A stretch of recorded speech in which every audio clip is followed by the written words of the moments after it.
Assalamualaikum warahmatullahi wabarakatuh. Bertemu lagi dengan saya Endang Sahroni di podcast Ngorek Ngobrol Redaksi Tangerang Express.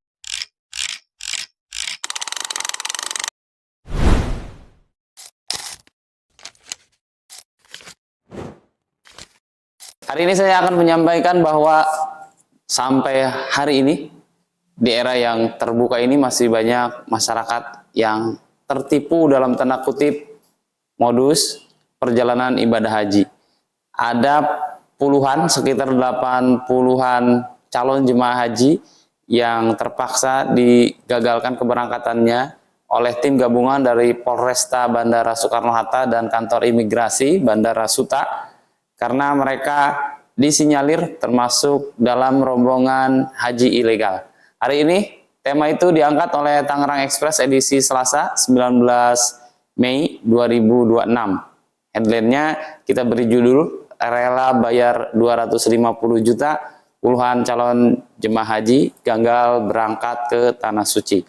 Teman-teman, yang harus kita perhatikan ternyata modus dari calon jemaah haji ilegal ini, mereka dengan menggunakan modus perjalanan seperti perjalanan wisata. Jadi mereka menggunakan salah satunya adalah visa kerja, kemudian yang kedua penggunaan transportasi atau penerbangannya dengan menggunakan penerbangan komersial biasa. Kalau ibadah haji biasanya kan ada penerbangan khusus, kalau ini mereka melakukan penerbangan biasa dan dilakukan tidak langsung ke Arab Saudi, melainkan dengan cara transit dulu ke sejumlah negara.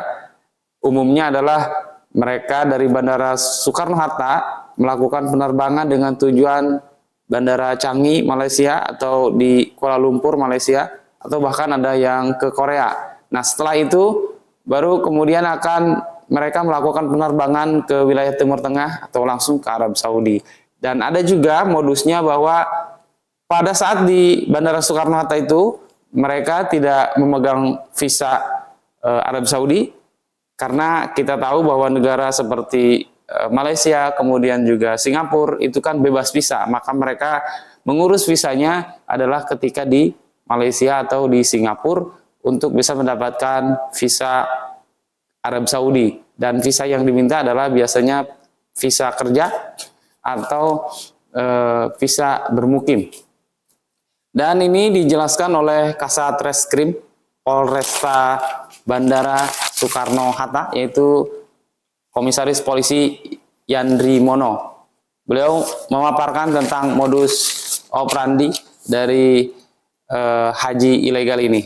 Ini menjadi perhatian bagi kita semua, bagi masyarakat Indonesia khususnya, apalagi yang berada di perdesaan atau di pelosok, jangan tergiur dengan harga, dengan iming-iming jalur cepat, karena ternyata katanya jalur cepat, ternyata jalur cegat, karena baru nyampe Bandara Soekarno-Hatta sudah dikembalikan.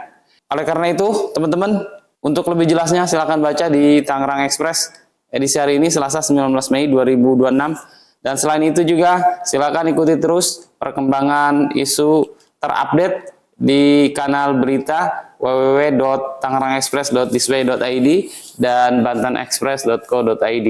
Jangan lupa juga ikuti atau follow media sosial resmi Tangerang Express di official Tangerang Express IG, Facebook, dan juga TikTok.